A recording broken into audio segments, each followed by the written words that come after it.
ఆంధ్రప్రదేశ్లో మంగళగిరి ఇప్పుడు చర్చనీయాంశమైంది. ఎందుకంటే ఈ మంగళగిరి బరి నుంచి టీడీపీ జాతీయ కార్యదర్శి లోకేష్ ఇక్కడ పోటీ చేయడం ఇందుకు కారణమైంది. అయితే ప్రస్తుతం ఇక్కడ 5 అభ్యర్థులు బరిలో ఉన్నారు. మరి ఇక్కడ లోకేష్ వస్తాడా లేక సిట్టింగ్ ఎమ్మెల్యే ఆళ్ళ రామకృష్ణారెడ్డి విజయం సాధిస్తారనే విషయాన్ని మధుమోహన్ కృష్ణ గారు, రాజకీయ విశ్లేషకులు మధుమోహన్ కృష్ణ గారు ఉన్నారు. వారిని అడిగి తెలుసుకుందాం. నమస్కారం సార్. సార్ చెప్పండి, ఇప్పుడు ప్రస్తుతం మంగళగిరి రాజకీయం హీటెక్కిపోయింది. ఇప్పుడు ఎట్లా వంటి వాతావరణం ఉంది? మొట్టమొదట నోటా ప్రేక్షకులందరికీ కూడా నా హృదయపూర్వక నమస్సమాంజలి. మంగళగిరి చాలా ప్రత్యేకమైనటువంటిది. ఒక రకంగా చెప్పాలనంటే విశిష్టమైనటువంటిది, విలక్షణమైనటువంటిది కూడా. ఇక్కడ వ్యావసాయికమైనటువంటిది ప్రధానమైనటువంటి వృత్తి. ఇక్కడ ఎక్కువగా 99 పంటలు పండేటటువంటి నియోజకవర్గం మంగళగిరి నియోజకవర్గం. ఈ నియోజకవర్గంలో 2 మున్సిపాలిటీస్ 2 ఉన్నాయి. తాడేపల్లి మున్సిపాలిటీ, మంగళగిరి మున్సిపాలిటీ ఉన్నాయి. మిగతా మండలాలు ఉన్నాయి చాలా.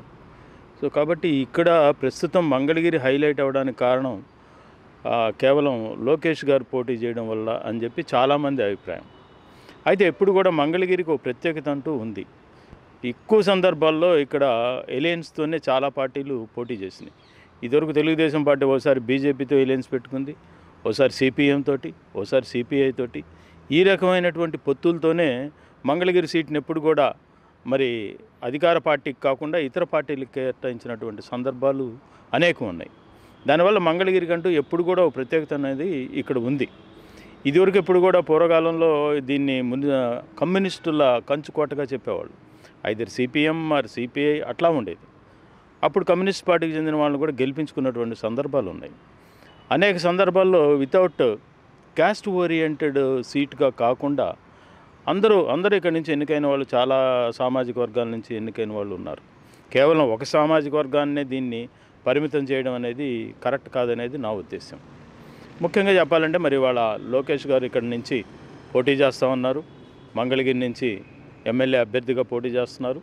మొన్నటిదాకా ఆయన ఎమ్మెల్సీగా ఉన్నారు. ఇప్పుడు మినిస్టర్ ఇది అయిపోయిన తర్వాత ఇప్పుడు ఎమ్మెల్యేగా పోటీ చేస్తూ ఉన్నారు.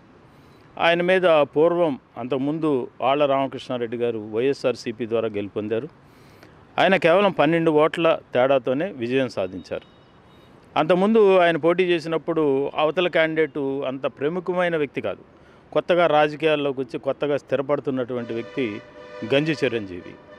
ఆయన ఒక సామాజిక వర్గానికి, ప్రధానమైన సామాజిక వర్గానికి చెందినటువంటి ఆయన. ఆ సందర్భంలో కేవలం 12 ఓట్లతోనే ఆళ్ళ రామకృష్ణారెడ్డి గెలిచాడు. అప్పుడు మంచి సింగు కూడా ఉంది. ఇంకా వైఎస్ఆర్సీపీకి ఏంటంటే రాజశేఖర్ రెడ్డి గారి ఇమేజ్ అప్పటికి ఇంకా బలంగా ఉంది. ముస్లిం వర్గాలు కానీ ఇతర వర్గాలు కానీ ఎక్కువ మంది రాజశేఖర్ రెడ్డి వైపు, రాజశేఖర రెడ్డి ఇంతకుముందు కాంగ్రెస్ పార్టీలో ఉన్నాడు కాబట్టి అటువైపు అట్లా మొగ్గినటువంటి సందర్భాలు అనేకం ఉన్నాయి ఇక్కడ. కానీ రాజశేఖర రెడ్డి గారి తర్వాత జగన్ గారు వైఎస్ఆర్సీపీ స్థాపించి ఆ పార్టీ ద్వారా పోటీ చేయించినప్పుడు ఆ ప్రభావం ఇంకా పోకుండా దాని యొక్క ఫలితంగానే ఈయన కొంచెం మెజారిటీ వచ్చింది. అప్పుడు కేవలం 12 ఓట్ల మెజారిటీ, అది కూడా. సరే, దానికి చాలామంది చెప్పింది ఏంటంటే పవన్ కళ్యాణ్ యొక్క ఇన్ఫ్లుయెన్స్ కూడా ఉంది, అది ఇది అని చెప్పి. దాంతో తెలుగుదేశం పార్టీ పొత్తున్నప్పటికీ, బీజేపీతో పొత్తున్నప్పటికీ, పవన్ కళ్యాణ్ సపోర్ట్ ఉన్నప్పటికీ 12 ఓట్ల తేడాతోటి ఆళ్ళ రామకృష్ణారెడ్డి వైఎస్ఆర్సీపీ ద్వారా గెలుపొందినటువంటి సందర్భం ఉంది. అప్పుడు ముస్లిం సామాజిక వర్గం కూడా ఈ తెలుగుదేశం పార్టీకి వ్యతిరేకంగా ఉంది. ఎందుకంటే ఈయన బీజేపీతో మొత్తు పెట్టుకున్నాడు కాబట్టి. అది కాకుండా రాజశేఖర రెడ్డి గారు అంతకుముందు ఇచ్చినటువంటి ముస్లిం వర్గాలకి ఆయన ఇచ్చినటువంటి ప్రత్యేకమైనటువంటి 12% ఇస్తాన్న సందర్భం కానీ చివరికి 4% ఇచ్చారు. తర్వాత అనేక రకాలైనటువంటి ఈ ప్రత్యేకతలు ఇచ్చిన సందర్భంగా మరి ఆ ఓటింగ్ సరళిలో తేడా వచ్చింది.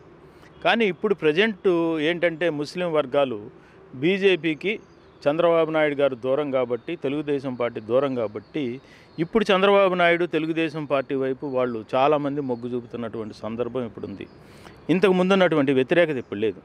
ఇక్కడ మీరు చూసుకునేటట్లయితే మరి ముస్లిం సామాజిక వర్గానికి కూడా గణనీయమైన ఓట్లు ఉన్నాయి. పద్మశాలీలకు దాదాపు 40,000 ఓట్లు ఉన్నాయి. కాపు కమ్యూనిటీకి 25,000 పైన ఉన్నాయి. రెడ్డి కమ్యూనిటీకి 25,000 ఉన్నాయి. కమ్మ సామాజిక వర్గానికి దాదాపు 20,000 ఓట్లు ఉన్నాయి. అట్లానే ఎస్సీ ఎస్టీలు చూసుకున్నట్లయితే మీకు 50,000 ఓట్లు ఉన్నాయి.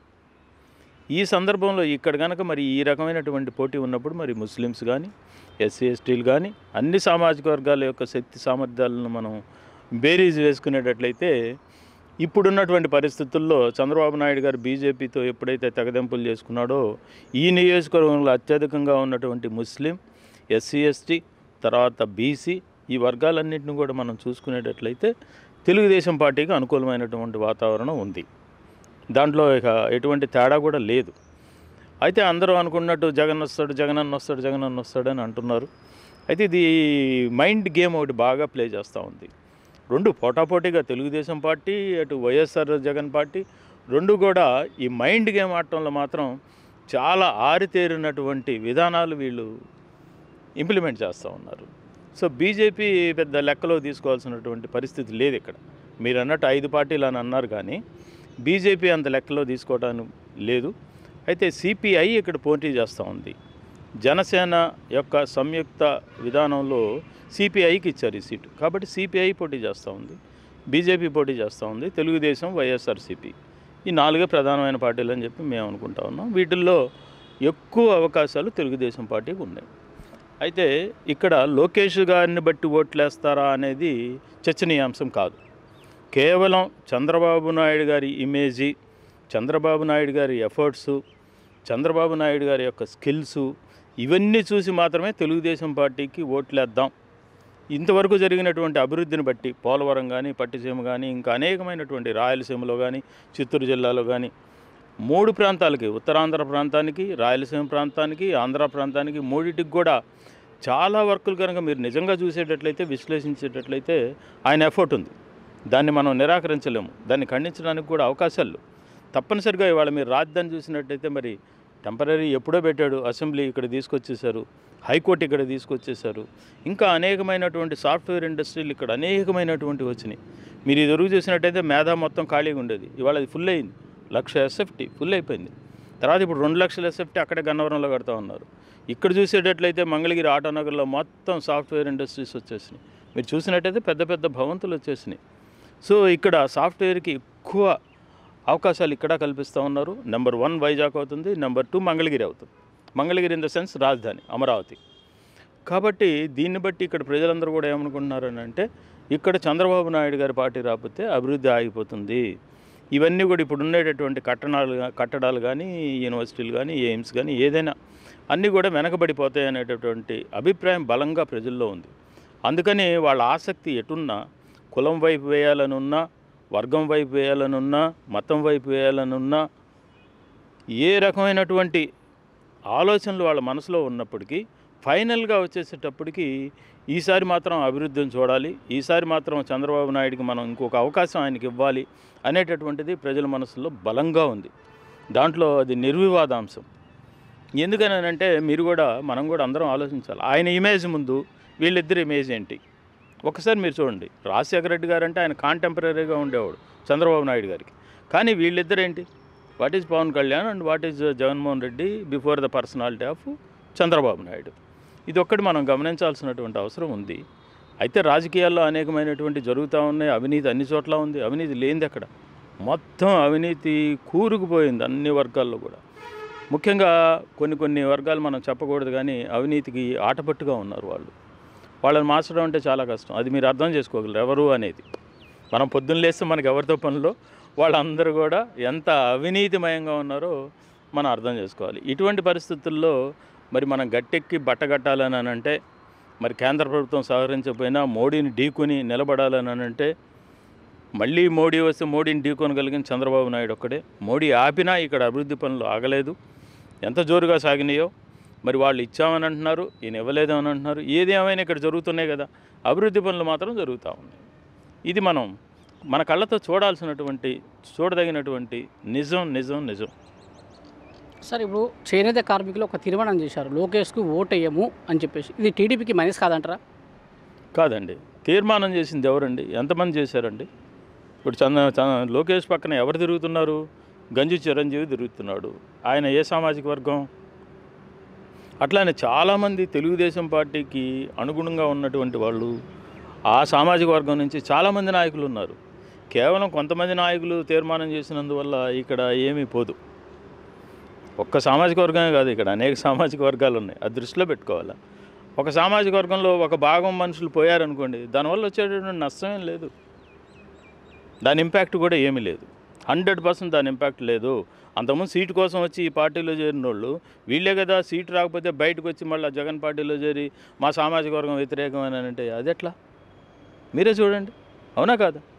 ఇది ఒకటి మీరు గమనించాలా. మొన్నటిదాకా సీటు కోసం ఎవరికి సీటు ఇచ్చినా మేము చేస్తామని చెప్పి కాంగ్రెస్ పార్టీలో నుంచి తెలుగుదేశం పార్టీలోకి చూసుకి జెండాలు కప్పుకొని సీటు ఎప్పుడైతే రాదనుకున్నారో అప్పుడు మా సామాజిక వర్గానికి ఏమీ లేదని ఇంకో పార్టీకి వెళ్ళి జెండాలు కప్పుకున్నారు. వాళ్ళు మాత్రం ఇచ్చారా? వాళ్ళు ఇవ్వలేదు కదా. మరి వాళ్ళు ఇవ్వలేదని వీళ్ళు ఏమైనా వ్యతిరేకంగా ఉన్నారా? మరి బీజేపీలో అదే సామాజిక వర్గానికి ఒక ఆయన ఉన్నారు, కట్టకట్టుకుని ఆయనకి వేస్తారా? వేయరు. తప్పనిసరిగా ఎటు అభివృద్ధి ఉంటే అటే వేస్తారు, చంద్రబాబు నాయుడికే వేస్తారు. ఇది మా దృఢమైనటువంటి అభిప్రాయం. ఇప్పుడు పవన్ కళ్యాణ్ చేనేత కార్మికులకు బ్రాండ్ అంబాసిడర్గా ఉంటానని చెప్పేసి ప్రకటించారు. ఇది ఎంతవరకు వాళ్ళ మీద ప్రభావం చూపిస్తుంది? లేదండి, అంత ప్రభావం ఏం చూపించదు. ఇప్పుడు ఎలక్షన్ అప్పుడు ఇవన్నీ మనందరికీ తెలుసు. ఎలక్షన్ అప్పుడు అందరూ హామీలు గుప్పించడం మనం చేస్తూనే ఉన్నాం, చూస్తూనే ఉన్నాం, ఏళ్ల తరబడి చూస్తున్నాం. 70 ఏళ్ళుగా మనకి ఎలక్షన్లు మొదలైనప్పటి నుంచి కూడా ఈ హామీలు వర్షాలు చూస్తూనే ఉన్నాం.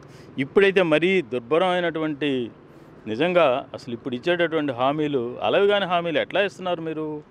ఈ డబ్బులన్నీ ఎక్కడొస్తాయని ప్రశ్నిస్తే ఒక్కళ్ళు కూడా సమాధానం చెప్పలేరు. ఒక్క పార్టీ సమాధానం చెప్పొద్దా? వీళ్ళు చెప్పేటటువంటి రాయితీలు కానీ, వీళ్ళు చెప్పేటటువంటి పెన్షన్లు కానీ, వీళ్ళు చెప్పేటటువంటి కానుకలు కానీ, వీటన్నిటి వాల్యూ లెక్కగట్టి కనుక మీరు చూసేటట్లయితే ఎక్కడి నుంచి వస్తుంది డబ్బు? ఎక్కడి నుంచి వచ్చి మీరు ఇస్తారు? ఎవరు జేబులు కొట్టిస్తారు? మీరు పన్నులు కట్టాలి కదా ప్రజలు, మళ్ళీ ప్రజల మీదనే పడుద్ది కదా. ఇవన్నీ అవసరమా? ఎన్ని మీరు ఇస్తున్నారు? అభివృద్ధి పైన ఒక్క మాట మాట్లాడకుండా ఎంతసేపటికి సంక్షేమ పథకాలు కేవలం 100కి 100% ఓట్ ఓరియంటెడ్ ప్రామిసెస్. 100కి 100 పాళ్ళు రాజకీయ లబ్ధి కోసం, ఓట్ల కోసం మాత్రమే ఈ పథకాలు, ఈ ప్రయోజకాలు అన్నీ కూడా వీళ్ళు గుప్పించి కొడుతున్నారు. ఆల్ పార్టీస్, ఒక పార్టీ అనేం లేదు. ఒక పార్టీ చూస్తే ఇంకో పార్టీ. ఇప్పుడు నువ్వు రూపాయి ఇస్తానంటే నీ వైపు వస్తున్నారు, ఎంబటే నేనేం చేస్తున్నా, 2 రూపాయలు ఇస్తాను నా వైపు రండి, నా వైపు వస్తారు. రేపు 3 రూపాయలు మీరు ఇస్తానంటే మీ వైపు. ఇది అలవాటు పడిపోతున్నారు ప్రజలు. అంతేగాని మన దేశం, మన రాష్ట్రం, మన ప్రాంతం, మన అభివృద్ధి ఇవేమీ అక్కర్లేదు. అది ఇప్పుడు ప్రజల్లో ఉన్నటువంటి ట్రెండ్. ప్రజలే రెస్పాన్సిబుల్ దీనికి, వాళ్ళే బాధ్యులు, వాళ్ళే బాధితులు అనుకుంటున్నారు. ఇప్పుడు ఆయన ఇచ్చాడు, ఇంత ఇచ్చాడు, అంత ఇచ్చాడు, ఇవన్నీ కూడా ఈయన ఎంత ఇస్తాడు అంత ఇస్తాడని అనుకుంటున్నారు. కానీ అల్టిమేట్గా నష్టపోయేది ఎవరయ్యా చివరికంటే ప్రజలే. అలవిగానటువంటి హామీలు ఇచ్చి మీరు ఎట్లా నిర్వర్తిస్తారండి? మేము ఎందుకే సుప్రీంకోర్టులో పిల్ కూడా వేసాం. మేనిఫెస్టోలు కనుక ఇంప్లిమెంట్ చేయకపోతే వాళ్ళని 420 కింద, అంటే మోసగాళ్ళ కింద లెక్కగట్టి శిక్షించాలి అని చెప్పి మేము పిల్ వేసాం. అది పెండింగ్లో ఉంది సుప్రీంకోర్టులో. సార్, ఇప్పుడు లోకేష్ కూడా నిన్న ఒక ప్రకటన చేశారు. 250 కోట్లతో చేనేత కార్మికులకు టెక్స్టైల్ పార్క్ ఏర్పాటు చేయడం, అదేవిధంగా ప్రతి ఒక్కరికి 2 లక్షల రూపాయల రుణం ఇస్తాను. ఇది కూడా హామీగానే చూడాలా, లేదా నిజంగా వాళ్ళ దరికి చేరుతుందంటారా? నన్ను అడిగితే హామీగానే చూడాలండి. ఇప్పుడు వాళ్ళ మనసులో ఉంటుంది, ఇద్దామని ఉంటుంది, కానీ అది పర్మిట్ చేయాలి కదా. ఇప్పుడు నాకు కూడా ఎలక్షన్లు నిలబడినప్పుడు నాకు కూడా అనిపిస్తుంది, వాళ్ళ పరిస్థితులు చూసి అవి చూసి వీళ్ళకి ఇంత ఇవ్వాలి, అంత ఇవ్వాలి, ఇంత చేయాలని అనిపిస్తుంది. కానీ ఎంతవరకు సాధ్యపడుతుంది? ఖజానా ఉండాలి కదా. ఇప్పుడు నా పిల్లలకి నేను రోల్స్ రాయిస్ కారు, మంచి ఏసీలు, మంచి లగ్జరీ లైఫ్ అన్నీ ఇవ్వాలని ఉంటుంది, కానీ నా దగ్గర డబ్బులు ఉండాలి కదా. ఇవ్వాలని అనిపించడం వేరు, ఇవ్వడం వేరు. ఇవ్వడానికి ఎంతవరకు అవకాశం ఉందనేది కూడా మనం చూడాలి కదా. That is more important. మీకు రెవెన్యూ వస్తే మీరు అట్లానే ఇవ్వగలరు, ఇచ్చినా తప్పు లేదు. రెవెన్యూ రావాలి కదా. రెవెన్యూ ఎక్కడి నుంచి జనరేట్ అవుతుంది? మీకు పారిశ్రామిక వృద్ధి ఉండాలి, వ్యవసాయ అభివృద్ధి ఉండాలి. ఆ రెండు ఉంటేనే కదా. మన స్థూల జాతీయోత్పత్తి దేని మీద ఆధారపడింది? వ్యవసాయక రంగం, పారిశ్రామిక రంగం. ఇంకా సర్వీస్ రంగం అంతగా రాలేదు. ఆ మొదటి 2 రంగాలకి ప్రాధాన్యత మీరు ఇవ్వాలి, దాంట్లో ఆదాయం రావాలి. ఎక్కడొస్తుంది? ప్రజలు పనిచేసి కష్టపడేటటువంటి తత్వాన్ని మీరు ప్రోత్సహించకుండా ప్రజలు నిర్లిప్తంగా నిశ్శబ్దంగా ఉండాలని అనుకుంటే ఎట్లా? That is not correct. ప్రతి పార్టీ కూడా మేనిఫెస్టో విడుదల చేస్తుంది, ఈ హామీలు గుప్పిస్తుంది, కానీ గెలిచిన తర్వాత వాటిని ఏది కూడా చేయకపోవడం వల్ల ప్రజలు నష్టపోతున్నారు. మరి వీరిపై ప్రజలు ఏ విధంగా చర్యలు తీసుకోవాలంటారు? ప్రజలు ఏం చేయలేరండి. ప్రజలు ఏ పార్టీ మీద ఎటువంటి చర్యలు ప్రజలు లేవు. ఎలక్షన్స్ అయిపోయిన తర్వాత ఎవరి దారి వాళ్ళది. ఎలక్షన్స్ ముందులే ఇవన్నీ కూడా హామీలు కానీ, హామీల్ని నమ్మటమా నమ్మకపోవటం అనేది కానీ ఎలక్షన్స్ ముందు తర్వాతే తప్పితే, ఎలక్షన్ అయిన తర్వాత మళ్ళీ 5 ఏళ్ల వరకు ఇటువంటి పరిస్థితే రాదు. అడిగేవాడు ఉండడు. ఏమయ్యా నువ్వు అప్పుడు ఇట్లా ప్రామిస్ చేసావు కదా ఇది అది అని చెప్పి అడిగేవాడే ఉండడు. ఇప్పుడు మనకి సిటిజన్ చార్టర్ ఉంది, ఇన్ని రోజుల లోపల పని చేయాలని ప్రభుత్వాధికారులకు ఆదేశాలు ఉన్నాయి. ఏ ప్రజలైనా దాన్ని పట్టించుకున్నారా? ఏ ప్రజలైనా దానికోసం పోరాడుతున్నారా? ఏ ప్రజలైనా కనీసం దానికోసం నిలదీస్తున్నారా? ఏమీ లేదు. చిన్న పనులు, తెలిసిన పనులు, మన పనులు మనం ఇబ్బంది పడుతున్నప్పుడు నలుగురు నిలబడి సిటిజన్ చార్టర్ ద్వారా ఇది ఇన్ని రోజుల్లో కావాలి, మీరు చేయకపోతే మీరు 250 రూపాయలు రోజుకి ఫైన్ కట్టాలనేటటువంటి అడిగే నాదుడు ప్రజలు ఎవరిని ఉన్నారా? ఏ నాయకుడైనా ప్రజల్ని తీసుకెళ్ళి ఈ పనులు చేసి పెట్టేవాడు ఉన్నాడా? ఎలక్షన్స్ అప్పుడు మాత్రం మీకు ఎన్ని హామీలు కావాలో అన్ని హామీలు గుప్పిస్తారు. మీకు ఏం కావాలో చెప్పండి, కొండ మీద కోతిని కూడా తెచ్చిస్తూ ఉంటారు. రేపు అడిగితే అడక్కపోవడం మన పాపం, అడిగితే అది కూడా హామీ ఇస్తారు. ఈ ఎన్నికల్లో యూత్ ప్రభావం ఏ విధంగా ఉంటుంది అంటారు? యూత్ జనరల్గా అంత ఇదిగా పర్వర్టెడ్గా ఏం లేరండి. యూత్ ఒక స్థిరమైన అభిప్రాయంతోనే ఉన్నారు. Youth for development only. 100% నేను కొంతమందిని ప్రశ్నించినప్పుడు యూత్ అందరూ కూడా మరి చంద్రబాబు నాయుడు గారి మీదనే ఉంది, ఈయనైతే డెవలప్ చేస్తాడు. ఎందుకంటే he's a proved personality. Is not a local leader, he's international leader అండి. Chandrababu Naidu is a international leader, not local leader. Chandrababu Naidu ఢిల్లీలో ధర్మ పోరాటం చేస్తే కన్యాకుమారి టు కాశ్మీర్ వరకు ఉన్న నాయకులందరూ వచ్చి కూర్చున్నారు. ఇంకో నాయకుడు ఎవరైనా చేస్తే వచ్చి కూర్చుంటారా? ఇది మనం ఆలోచించుకోవాలి. అక్కడే ఆయన క్యాలిబర్ ఏంటో తెలిసిపోతుంది మనకి. నేను తెలుగుదేశం పార్టీ కాదు, సామాజికంగా అన్నీ ఎనలైజ్ చేసి విశ్లేషించేటటువంటి విషయమే మీకు చెప్తా ఉన్నాను. ఇది ఇప్పుడు బీజేపీ టీడీపీ కలిసి పోటీ చేసింది గత ఎన్నికల్లో, మరి ఎందుకు వాళ్ళ మధ్య విభేదాలు వచ్చాయి? మరి ఎందుకు ఈ అభివృద్ధికి వాళ్ళు కేంద్రం ఫండ్స్ ఎందుకు రిలీజ్ చేయట్లేదంటారు? కేవలం దానికి కారణం ఏంటంటే మనం ఎవరం కూడా చెప్పలేకపోతున్నామండి. అదొక రహస్యం, రాజకీయ రహస్యం, ఎవరికి తెలియడం లేదు. మోడీ గారు ఏంటి, చంద్రబాబు గారు ఏంటి అనేది మనకు తెలియదు. కాకపోతే మనకి కళ్ళకు కనపడుతున్నటువంటి కొన్ని దృష్టాంతరాలను మనం పరిగణలోకి తీసుకునేటట్లయితే మోడీ గారు మనకు అన్యాయం చేస్తున్నారు. ఫస్ట్ హోదా ఇస్తామన్న పెద్ద మనిషి తర్వాత ప్యాకేజ్ అని అన్నారు. ఓకే, మనం ఎదురెదిరితే ఏది ఇవ్వడం అని చెప్పి చంద్రబాబు నాయుడు భయపడి ప్యాకేజీకి కూడా ఒప్పుకున్నాడు. హోదాకి సమానమైనటువంటి విలువతోటి మనకి ప్యాకేజ్ ఇస్తామని అన్నారు. కాబట్టి ఒప్పుకోవాలి కదా, ఎదురు తిరిగి చేసేది ఏం లేదు. కాబట్టి ఆయన ఒప్పుకున్నాడు. తర్వాత ప్యాకేజీ కూడా ఫెయిల్ అయ్యారు కదా. 350 కోట్లు వెనకబడిన జిల్లాలకి, 7 జిల్లాలకి 750, 350 కోట్లు మనకి ఇవ్వాలి. ఇచ్చారు, గ్రాంట్ ఇచ్చారు, వచ్చింది. కానీ వెంటనే మళ్ళీ ఆర్డర్స్ ఇచ్చి దాన్ని వెనక్కి తీసుకున్నారంటే అర్థం ఏంటి చెప్పండి? మరి తెలంగాణకి ఇచ్చినన్ని వేల కోట్లు కూడా మనకి ఎందుకు ఇవ్వట్లేదు? మీరు ఫస్ట్ విడిపోయినప్పుడే రాష్ట్రం ద్రవ్య లోటు మనకుంది, ఆర్థిక లోటు మనకు చాలా ఉందని చెప్పి 16,000 చిల్లర కోట్లు ఆర్థిక లోటు మనకు ఉందని చెప్పి అందరూ డిక్లేర్ చేసింది. ఈవెన్ నీతి ఆయోగ్ తప్ప చెప్పండి, కాగ్ క్యాలిక్యులేషన్స్ తప్ప అవన్నీ కూడా చెప్తున్నాయి కదా, ఇవ్వాల్సినవి ఇవ్వలేదు. మీరు ఇంకొకటి, పవన్ కళ్యాణ్ గారు మేధావుల ఫోరం పెట్టి నిజాయితీ పరులైన ఏ పార్టీకి చెందిన మేధావులు అని అంటే ప్రొఫెసర్ నాగేశ్వర్ కానీ, మళ్ళీ జయప్రకాష్ నారాయణ కానీ, ఇట్లాంటి మేధావులను కూర్చోబెట్టి అది యాక్చువల్గా what are the fact finding అని చెప్పమని అంటే కేంద్రం నుంచి 75,000 కోట్లు రావాలని తేల్చారు కదా. మీ అందరూ గుర్తుండే ఉంటుంది కదా. 75,000 కోట్లు మన కేంద్రం నుంచి బకాయి రావాల్సి ఉంటే మీరు ఏం విధులు ఇచ్చారండి? ఊరికి డైలాగులు తప్పితే. ఇది నిర్వివాదాంశం. మనకి 100% మనకి అన్యాయం జరిగింది. విభజన వల్ల అన్యాయం జరిగింది, తర్వాత వచ్చినటువంటి ప్రభుత్వం వల్ల కూడా అన్యాయం జరిగింది. కాబట్టి ఈ అన్యాయాన్ని ఎదుర్కోవాలంటే స్వయం కృషి అండి. మనం కష్టపడదాం. జపాన్ హిరోషిమా నాగసాకి మీద బాంబులు వేస్తే నాశనం అయిపోయింది, కానీ మళ్ళా పుంజుకుంది కదా. ఎవరిచ్చారు చేయూత? వాళ్ళ స్వయం కృషి, వాళ్ళ హార్డ్ వర్క్, వాళ్ళ పట్టుదల.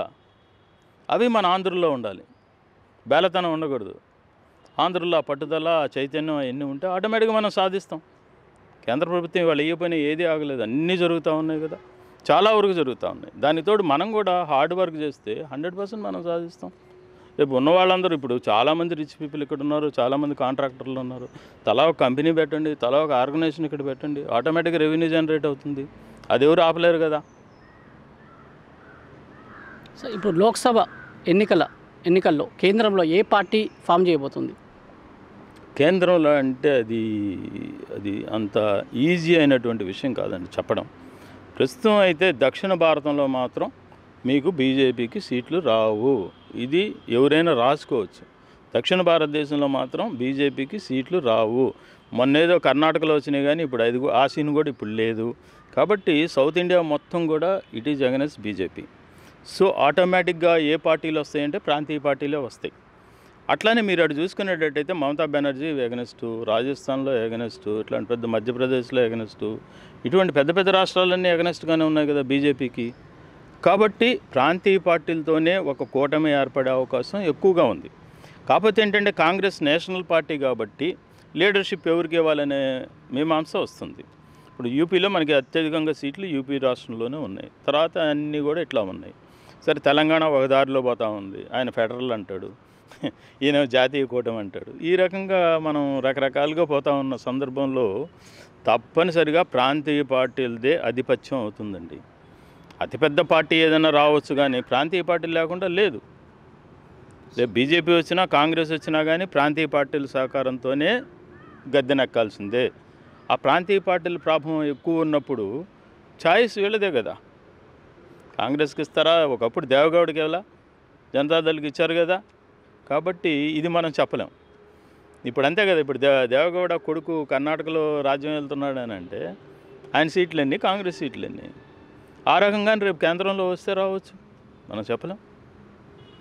ఎన్నికల తర్వాత జాతీయ ఫ్రంట్, ఫెడరల్ ఫ్రంట్ ఈ రెండు కలిసి అవకాశాలు ఉన్నాయంటారా? అసలు ఫెడరల్ ఫ్రంట్ అనేది ఉండదండి, జాతీయ ఫ్రంట్ మాత్రమే ఉంటుంది. Either for NDA or UPA, రెండింటికి కూడా జాతీయ ఫ్రంట్లుగానే గుర్తింపు వస్తుంది. కానీ ఫెడరల్ ఫ్రంట్ ఒక్క కేసీఆర్ గారి స్లోగనే కదండి అది. It is a slogan. Where is the speed work, where is the ground work? Nowhere. ఆయన కూర్చొని ఫెడరల్ ప్రభుత్వం అంటున్నాడు కానీ there is no scope, nowhere. Who is after that except KCR? It's a single man show. కాబట్టి federal ప్రభుత్వం అనేది మీరు మర్చిపోండి.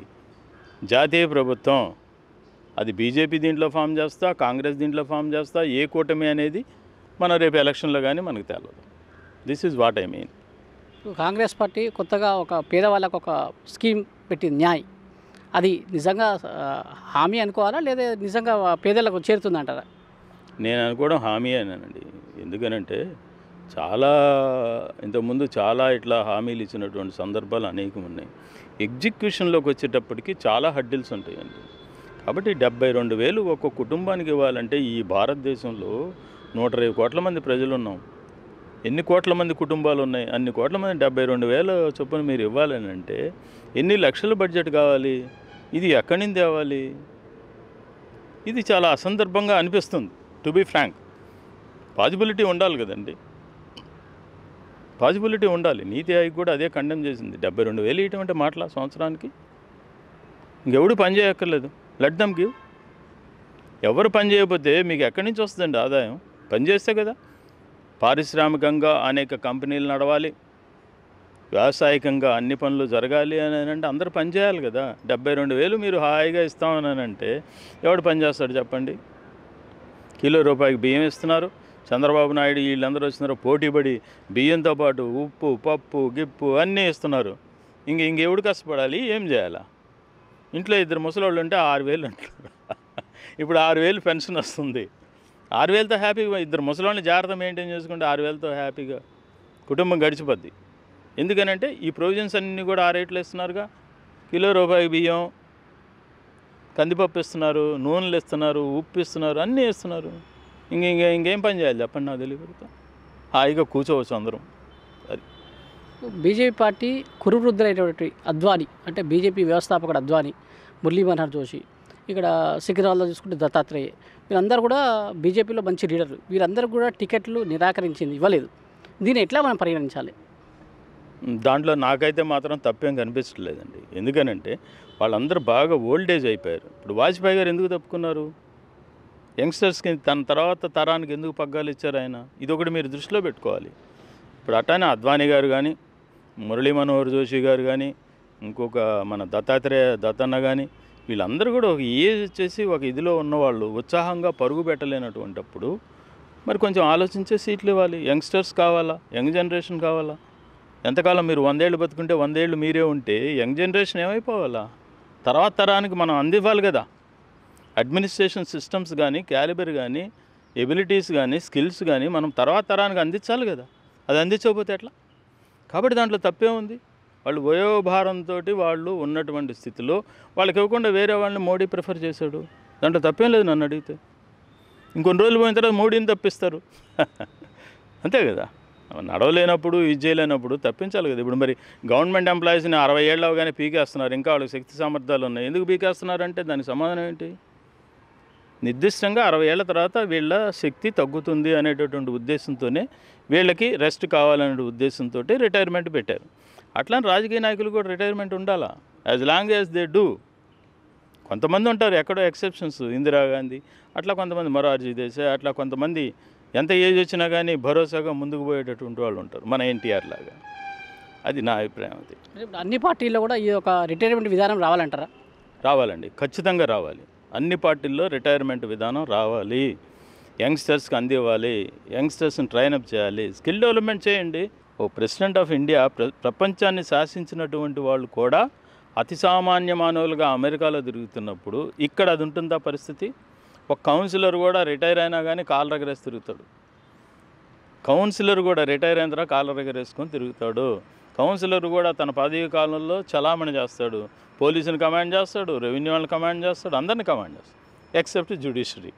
That is our country. So ఆ సిస్టమ్ పోవాలి, ఆ విధానం పోవాలి. నిన్ను 5 ఏళ్ళు పరిపాలించమన్నప్పుడు చక్కగా పరిపాలించు, తర్వాత దిగిపోయి ఏమైంది? ఇప్పుడు ఉద్యోగస్తులు దిగిపోవట్లేదా రిటైర్మెంట్ అవగానే? ఎంత స్కిల్డ్ పర్సన్స్ వెళ్ళిపోతున్నారు, మీరు ఎందుకు వెళ్ళరు? బతికినంతకాలం మీరు రాజకీయ వ్యవస్థను మీరే అంటి పెట్టుకొని ఉండాలా? ఇతరులకు మీరు అవకాశం ఇవ్వరా? ఎప్పటికి వస్తారు ఇంక young generation? So this is my opinion. చివరగా సార్, ఇప్పుడు కొత్తగా లక్షలాది మంది యూత్ కొత్త ఓటర్లు తయారయ్యారు, వారికి మీరు ఇచ్చే సందేశం ఏంటి? ఒకటేనండి, కుల మత వర్గరహితంగా యంగ్స్టర్స్లో ఒక యంగ్ బ్లడ్ ఉంటుంది, ఒక మంచి చేద్దాం అనేటటువంటి ఉద్దేశం ఎక్కువ ఉంటుంది.